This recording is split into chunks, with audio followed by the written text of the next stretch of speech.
Idadi ndogo ya wapiga kura ilijitokeza kushiriki uchaguzi mdogo wa eneo bunge la Isiolo South, huku ndugu wawili wakitoana kijasho katika kiti kilichoachwa wazi baada ya kifo cha baba yao Mohamed Tubi. Na kama anavyotuarifu sasa Emmanuel To kutoka Isiolo, upande wa mgombea wa chama cha Jubilee Bina Tubi unadai kuibiwa kura na upande wa UDA wa nduguye Tubi Mohamed Tubi katika kinyang'anyiro hicho. Alifika katika kituo cha kupigia kura cha shule ya msingi ya Algani akiwa na tabasamu, akilakiwa na baadhi ya wapiga kura katika kituo hicho.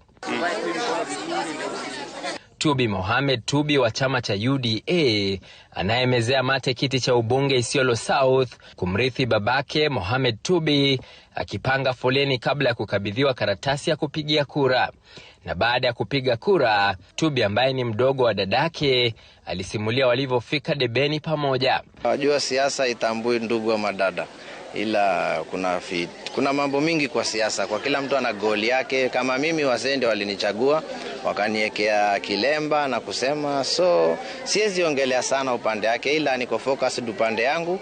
Tubi akieleza matumaini ya kuibuka kidedea kwenye kivumbi hicho. Hapana, wajua kila mtu ana haki ya kusema, kila mtu ana haki ya fikra, ila mimi sijui hayo mambo. Wakati baada ya mazishi mimi niliekelewa tu na wazee mambo yote na nilikuwa tu tayari kusonga. Bina Tubi ambaye anapeperusha bendera ya chama cha Jubilee alifika kituoni katika shule ya Kina, akieleza fika kina kirefu cha maamuzi yao ya kugombea pamoja. Japo walidinda kuzungumza na wanahabari, baadhi ya wafuasi wake walieleza kutoridhishwa na uchaguzi huo. Is that this election is sham? This election is sham. We are not convinced. Thank you. And in one incident here in Kina, we were able to identify bribery happening just behind the election room. Madai yaliyokanushwa na tume ya IEBC ikishikilia kwamba usalama uliimarishwa ndani na nje ya vituo vyote. We don't have voters bribery within the precincts of polling stations. Polling stations are 400-meter radius area. That's the definition of a polling station. Mimi sijaona utatanishi wowote. Sijaona cases ya wizi ya kura. Kama unavyojua tumekuwa na wewe hapa, tumezunguka katika kituo yote.